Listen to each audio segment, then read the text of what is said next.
DL2204, your pageant vlogger host. Subscribe.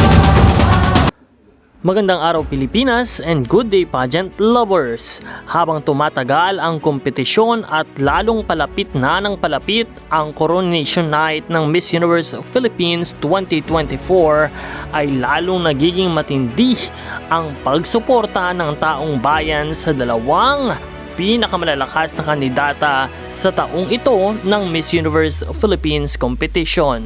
Ito ay walang iba kundi sina Miss Universe Philippines Iloilo City Alexi May Brooks at Miss Universe Philippines Quezon Province Atisa Manalo.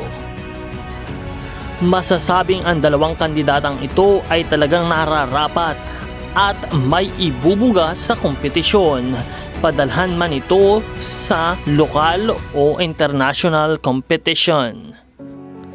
Makikita sa dalawa ang dedikasyon at talaga namang they are both ready to win and wear the Miss Universe crown.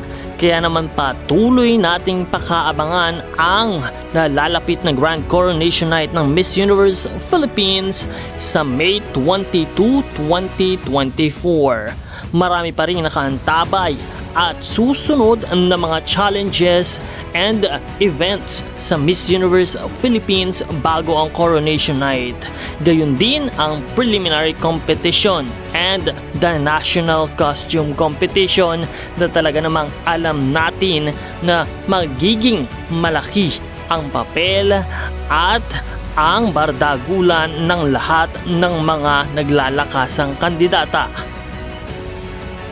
Ang tanong ng nakararami, kanino mo ibibigay ang iyong suporta? I-comment ang iyong sagot sa ating comment box at huwag kalimutan na mag-subscribe para updated ka. Maraming salamat sa iyong panonood at maraming salamat din sa pagpindot ng subscribe button.